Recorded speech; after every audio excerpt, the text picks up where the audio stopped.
Welcome to the Wingman Show. My name is Drew Brown, and my wingman, my man, the number one guy I know, Dr. Paul Thompson. What's up, brother?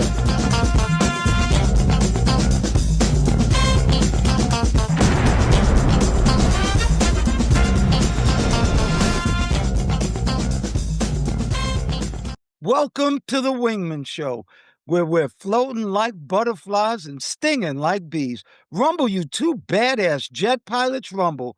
Welcome to the Wingman Show. My name is Commander Drew Brown.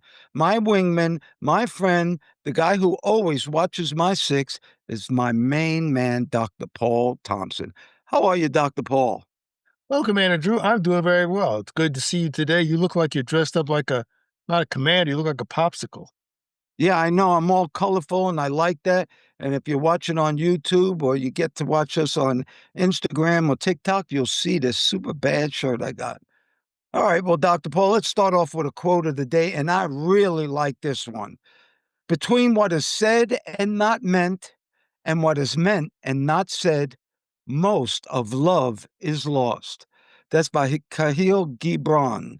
One more time. Between what is said and not meant, and what is meant and not said, most of love is lost. And Dr. Paul, that is true as heck. I mean, when I read that, I couldn't believe it. What do you think about that? Yeah, that's kind of deep. And it sounds like it's between lovers or people who are close to each other, but it could really be a lot of other things, just with people. Particularly, I'm thinking in terms of arguments. No, 100%. That's what I'm thinking in terms of arguments. Well, a lot of people say things that they don't mean. And somebody told me a long time ago, when you're having an argument and you say words that are hurtful or are real bad, it's like putting nails in a piece of wood. And yes, you can take the nail out, but it'll always leave a hole. Not Yes, that. very much so. All right. Well, the name of our show today is How to Be a $1 Million Baby. Become a softball pitcher? Dr. Paul, there is a big shift in sports, in college sports, a big major shift.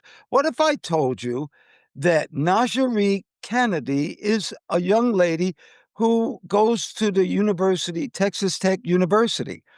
They just paid her, this is the second year, $1 million a year to be a softball pitcher. What do you think of college athletes making an exuberant amount of money, way more than it could ever be imagined? Tell me. I have a number of thoughts. I heard about this young lady not long ago, saw her on TV, wasn't even looking for it. So on ESPN, it was some softball championship and didn't think much of it. And they talk about how much money she made. And this is amazing. The thing is that I guess I didn't know women's softball paid that much. Didn't know it paid anything. Uh, One thing about all these athletes now, this is what they call it, NIL. You've heard of it. You've heard of NIL? You know what that stands for? Name, image, and likeness. Yeah, name, Yes. image, and likeness. And it commands a lot of money. And I think they deserve the money. But all these athletes, all these people, some of them you've never heard of, are going to be millionaires, right out the jump per year. And you know who they really have to thank for all this? There's a guy named Ed O'Bannon. Remember him? Oh, yeah. Yeah, he was for those who don't know, Ed O'Bannon played basketball for UCLA. And I think he started this in the 90s or if not before. But they used his image on a game, it was for EA Sports, some college basketball game. He thought he should be compensated for it. Long story short, he basically sued everybody, sued the NCAA for the ability to do that. And over the last 30 years, it was finally decided, I guess recently, that, yeah, they can be paid. Now they're being paid directly by the school. Ed O'Bannon didn't make millions of dollars. He might have made 10, 15 grand at the most, I think. Maybe unless there's something under the table. That's what it was. But this basically comes as a result of a lawsuit because there's so much money in sports. When you play, now you played college sports, how much did you get paid? Well, I went to Southern University in New Orleans, and what I got were 2 pair of socks and a pair of Converse. And I was just telling somebody, we used to eat a lot of tasty donuts in New Orleans, and I was saying, well, they probably would have sponsored me, maybe gave me a dozen donuts a week or something. Dr. Paul, first of all, let's talk about Najee Kennedy. She's an incredible pitcher, first of all. She actually had an ERA of 0.97. She struck out 317 batters in 239 innings. She hit for 280 and hit 11 home runs. So she's an excellent softball player. But here's the deal, Dr. Paul. Now that college athletes are getting paid, and they're not only getting paid by NIL anymore, now schools are actually able to pay them. So what if I told you that the University of Texas, and just like you, I just turned on ESPN and happened to watch the softball game. And both of my children played at the University of Texas. They were brothers and sister basketball players, the first brother and sister to ever do that, but they both played at the University of Texas. Well, Texas Tech, where this girl attends school, they were playing Texas for the World Series. So I tuned in, just like you. It was just kind of by mistake. Here's the deal. Then I read that the University of Texas is going to pay between 35 and $40 million this year for its football team. So now they don't only get NIL money, they get part of Texas's income from sports. So, like, they have a quarterback at Texas who's going to make $1 million a year. And you were saying that kids, don't go right from college to pros. Some of these kids probably will get left back in college so they can make another $1 million. If they're real good in advertising and everything, they can make more money in college than they can in the pros. What do you think about that? Yeah, I noticed the other day, there was a female college basketball player, very good. I think she plays at LSU, and she could get out, but she says, "I'm going to stay another year." I think in WNBA they pay him $10,000, $50,000 or something at the most. She said last year she made more like $4 million. She said, Yeah. I'm gonna stay. I'm gonna stay. I'm gonna do my last year in school. I'm not coming out early. Thank you very much. Well, just think about kids who go to school, no kidding, making that kind of money. And let's go a little bit further, Dr. Paul. If they're playing college athletes, what happens now to high school athletes, junior high school athletes, elementary school athletes? Are Right. certain corporations and certain teams going to start recruiting them at that young of an age? High school kids Yes. making $1 million? Because it's possible. Oh, absolutely. Even before high school, because a lot of kids who are really promising athletes, they're identified in junior high school, I would say. If Oh, so, yeah. unless there's a In law other against it. countries, Paul, I Yeah. don't know if you know this, but in other countries, if you're a good soccer player as a young person, they will take you out of school, and a major soccer league team will actually support you. Yeah, yeah. Europe does Recruit that. you right out of elementary school. Yeah, you remember the retired point guard for the San Antonio Spurs, Tony Parker? Yes, from He was France. playing European professional basketball. I think he was 15 years old. So, yes, that was some time ago. Doc, you ever heard of Luka Doncic? Yeah, of course. Well, he was playing in the European League at 15 also. He was MVP of the entire league at 16. So these young kids really do play sports, and they are recruiting them younger and younger and younger. But I think what happens to the black colleges? What happens to the small universities? Are they going to be able to compete? How are kids going to pick colleges now? It's not for academics anymore. It's not for parties anymore. It's for who pays me the most. Don't you think? Yeah, that's true. And it's depending, you're not talking about a vast number of people, I think, because you're talking about the softball player that they were like one of what, 100,000, 600,000, 500,000. So there's going to be a few, but there's room for a lot of other people because a lot of these young people are making money now that you've never heard of. It may be for a local car dealer or something like that. I see some of these deals. They can deal with them directly. And if they're smart, they probably use an agent who hopefully doesn't take too much. But it could be for flooring or upholstery or something. Joe Schmaltz's, whatever, something emporium, so they may not make $1 million a year, we might make a few grand. So that, they're not nobody's gonna be starving for, food anymore that plays halfway decent. No, they're not. But I do want to talk about the smaller universities because the athletes are not going to go there anymore. If you can't, I mean, the good athletes, the stars, sometimes stars come out of very small schools. Well, that might go away. That just might go away. Sports is changing big time. Matter of fact, how about this flash? They just sold, or they're going to sell the Los Angeles Lakers for $10 billion. What do That's a you think billion about with a that? B. That's $10 billion. So so it's up for sale. The Bus family is selling the Lakers for $10 billion. And guess who's going to buy it? The owner of the Los Angeles Dodgers. So there is a big discrepancy from the haves and the have nots. And it looks like the haves are having a lot more. Yes. Mm. Well, Dr. Paul, we love giving good news on this show because there is good news out there. Good will overcome evil, and there's more good people than there are bad. So we represent some of the good people. So, how about this good news? This is incredible. In Japan, they are testing for artificial blood. And believe it or not, hospitals all over the world, and especially in poorer countries, that's the one thing that they cannot get enough of is blood. So, what happens when they now make artificial blood and it doesn't matter what type you have? How about that invention? Yeah, that's gonna be a game changer for the world because I get these requests all the time to donate blood. I haven't gotten them lately, but pre-COVID, I used to give them, and they'd ask me, "Have you traveled lately?" Well, the answer is, "Yeah, I used to travel a lot." And, when they asked where you went, and I told them a couple places in particular, I said, "Oh, no, no, thank you. You can't donate for at least a year following Wow. each trip." That's what I was told by the, American Red Cross. Each year. So I said, Wow. "Well, I go there all the time." "Well, thank you very much." They basically took me off the list. So now they can get blood anywhere. That's great for like I heard Japan has an aging population and they're short of blood. I guess everybody's short of blood. Well, actually, everybody is short of blood. But as we were learning about this, the countries with higher income get most of their blood donated by the people in that country. And how about this? The higher income countries use that blood for people 65 and over.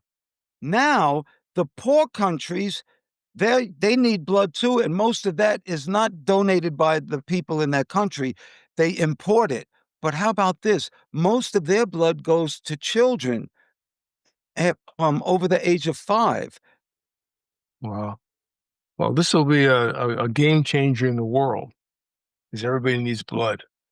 Well, good. I got another game changer for you. What if I told you that surgeons in UCLA just performed the first human bladder transplant? At UCLA, a Dr. Nima Nasari, he did that. And they actually transplanted not only the bladder, but the kidney. And they said they worked on this for 4 years in cadavers. So they were doing this with dead people for a long time. And they finally came through and they said that the kidney worked perfect with it. We were talking about this, Paul. If you keep yourself in good physical condition and you want to be healthy, science is coming up with things that will actually help you live a lot longer. Don't you think? Yeah, and that's a great thing. I think you'll see the day soon, if not now, where conditions that might have been terminal with no hope or things that you might be able to treat at home, watching TV for a few minutes on your own with some device or some pill or some radical therapy that's being developed from probably from the use of AI and all this information that is just expanding, by the second. I think medical technology is improving by the so fast, it's crazy. Here's another one for you. They have now a simple $10 blood test that can help prevent thousands of heart attacks. And that's because there's this protein in the bloodstream called tropopin. And if they find that in your bloodstream, they can predict that you're going to have heart problems. Oh, that's great screen. That's great screening, and particularly I'm going to say for basketball players, that pops in my mind because a lot of very tall people, particularly. have heart issues, I've noticed. Um, Yes. Remember that football player who got hit and his heart stopped on the yes, field? on TV, yes, on TV. And I'm thinking about some of the players we used to like Daryl Dawkins and, uh, just a bunch of them had heart issues. Some just died on the court, and young men, relatively young men, not Well, unusual. actually, do you remember Pete Maravich? Yes, yeah, Pistol Pete. He's playing in a church. Correct. And he died from an enlarged heart playing pickup basketball. Oh, do you Pete remember? Maravich was the bomb. Let me just tell you that. You know, Yes. if Pete Maravich played in the NBA today, he would be averaging 50, 60 points a game because most of his shots came from three, and there were no 3-point lines back then. Right, there was no 3. Let me ask you this just off the cuff.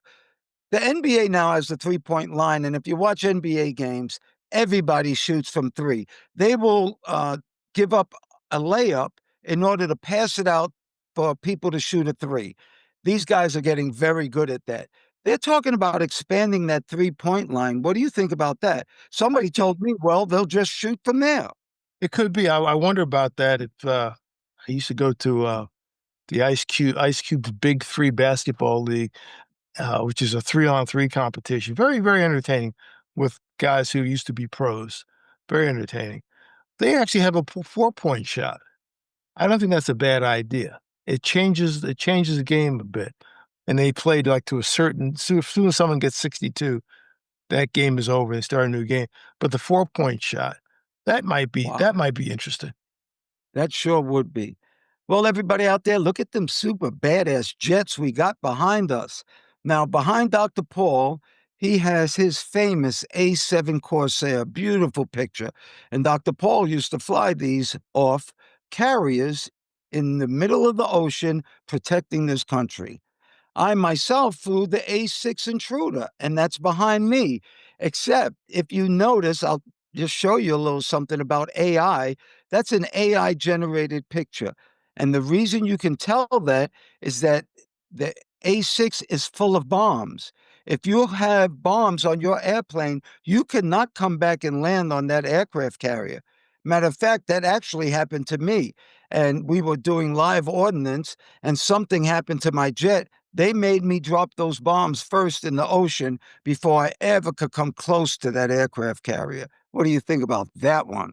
Yeah, and the AI is amazing. That is a great picture, though, and Think nobody would know any difference. no, they wouldn't. And everybody out there, thank you so, so much for all of your support and watching us on listening to us on Apple Podcasts, watching us on YouTube, TikTok, Instagram. Thank you so, so much for all your support and all your letters, especially on that frequent flow line. We have a newsletter on our website, wingmanshow.com. That's WINGMEN show.com. We have a newsletter, and this week's newsletter, oh, you'll love this. How to negotiate an NIL deal for you or someone else. Since the NIL deals are coming through, you probably need to know a little bit more about it, and this newsletter will help you with that. Also, on that website, we have this thing called the frequent flow line. Like I was mentioning, people will write us and we can answer your questions. Please give us a letter and we'll try to get to it on the air. Well, I have one for you now, Dr. Paul. A Okay. 37-year-old woman from Syracuse, New York. How about that? You guys talk about your dads a lot. Father's Day is a little sad for me because I didn't have one. I'm successful and happily married. I just want to know what I have missed out on. Love your show, and I'm telling everybody about it. Dr. Paul, you go first on the fathers. Yes, yeah, thank you to the, person wrote in. Thank you for the comment and the compliment. Not having a father, that's interesting. I was blessed to have a father. I had a great father, all of my life. He's no longer here. In terms of what you missed, I guess it would be a certain balance. We always hear about the single mother. Sometimes there's single fathers, but it's usually a single mother raising children. And I guess the difference is that having a male figure in the household gives a different energy and a different way of looking at things. I'm just generalizing now. Uh, and I think that helps. That helps. We typically associate that with males growing up without a father figure, but it affects females as well. And obviously, you're one of them. And there's nothing you can do about what you didn't have, but having a good father in your life, someone that's dedicated, a protector, someone that you can go to, that's a benefit. That's a resource. But sometimes life does different things to us, and we don't have the option of enjoying the companionship of somebody like that. Could be divorce, death, any number of things. I'm sorry that occurred to you, and I'm glad that you're married and successful, and I wish you good luck in the future. Oh, excellent answer. But I got something else. You said something very important in your letter, and you said you were successful and happily married. Well, there's another point of fathers. There's another side of fathers. Some people have shitty fathers. Some people have really bad fathers that can hurt them a lot worse than a good father, than not having a father at all, is what I'm saying. So you probably didn't miss out on anything. And if you are happily married, hopefully you'll have children or you do have children, and your husband is a good father. So you can watch a good father at work. But becoming successful and happy is the key. And if that's where you are, then maybe having a father wasn't in the cards for you, but you're not missing out on anything if you've made it in this country or on this planet. So don't think of what you don't have. Think of what you do have. And what it seems like you have is a very successful life and a very happy family. And those are the keys to life. And also, thank you so much for telling everybody about our show. We truly, really appreciate that. And that means it is time now for a Wingman PSA from the 11 Facts in Life under fact number 7. Time heals all. Give time time. Time heals all. And give time time. Why don't you expound on that a little bit, Dr. Paul? Yeah, time time does heal a lot of things. Not everything, but I guess in terms of physical injury and even maybe emotional industry injury, time can heal things. Examples maybe a rift between friends, people losing friendships and over things that they don't even remember what it was. And they shouldn't really be fighting over it. Quash the beefs. Try to get along with people as much as you can. We're not going to be here forever. Don't waste any more time in anger than you really have to. I agree. Time heals all means exactly that. All. Some of us have lost our parents, and that's one of the most hurtful things you can have. And believe it or not, time eases that pain a little bit. You miss them still, but that pain will go away. And just like you said, in physical injuries, time heals. And the most important of that, it was the second part. You got to give time time. When time is not made up by you, everything has its time. But time does heal everything. It's like you had an argument with your friend or your wife or your brother or your sister. And after a while, in months maybe, you won't even remember the argument. So Right. time does heal everything, but you Right. got to give time time. All right. We also have a part in our show called The Gouge. And the gouge in the Navy is shit you need to know. And sometimes nobody tells you. Dr. Paul, you came up with this one, and I love it. It says exercise is better than drugs to stop cancer returning after treatment.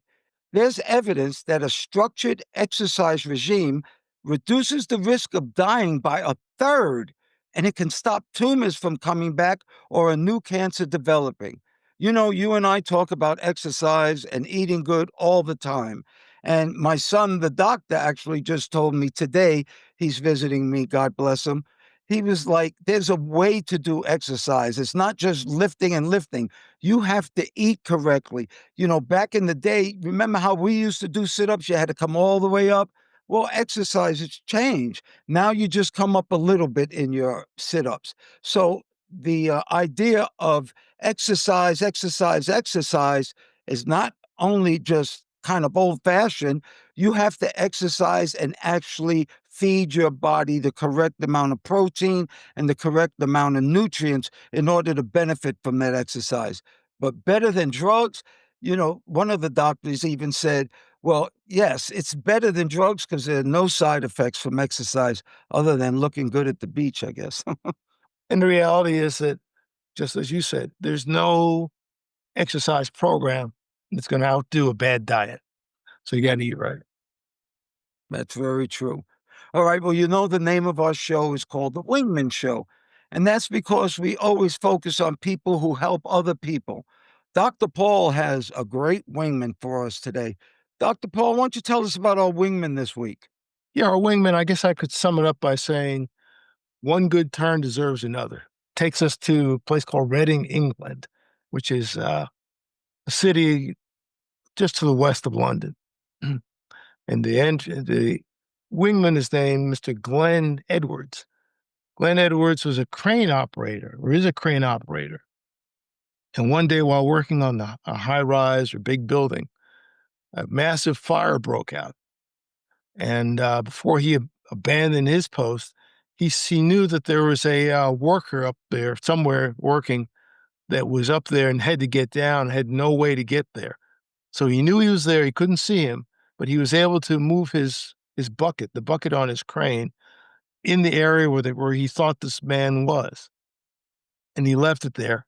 And through the smoke and toxic fumes, the man found the bucket, got in the bucket, and Mr. Edwards rescued him, brought him to, got him to safety. He would have perished otherwise. I think he was married and had two small children. Anyway, the town labeled Mr. Edwards as a hero. Thought it was great, and he appreciated it. But there was some bad news that Mr. Edwards has cancer, and he had a cancer that actually had returned. He was treated for it before. It had returned, and it actually extended into his spine, which is bad with any form of cancer. Essentially, it was a terminal diagnosis.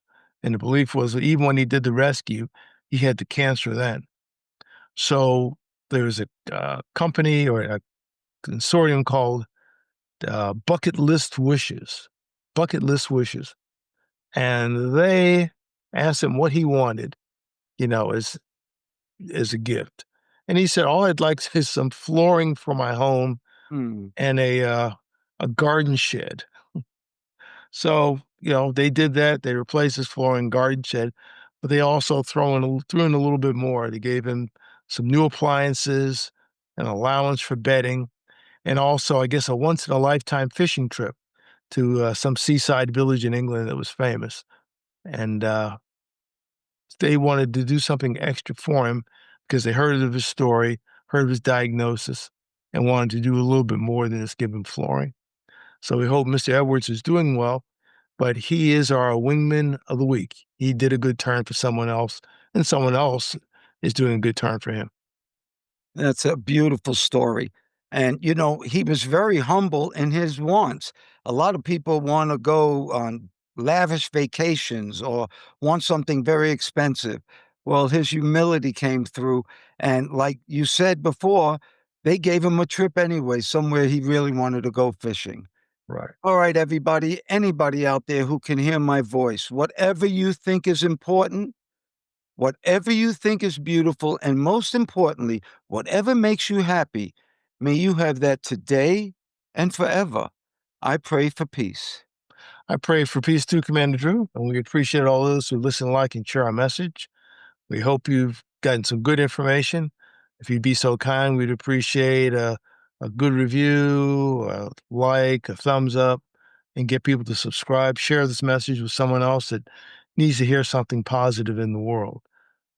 We look forward to your request for a frequent flow line. We'd like to we give good responses. We'll give our best response to anything you ask us on the frequent flow line. Thank you very much. Thank you once again, Dr. Paul Thompson, my friend. Thank you for your love, your time, and that's something that we won't ever get back. I want to thank all the listeners, too. Thank you so much for doing the show, Dr. Paul. We're jamming. Well, thank you, Mr. Drew, for inviting me on. Always good to talk to you.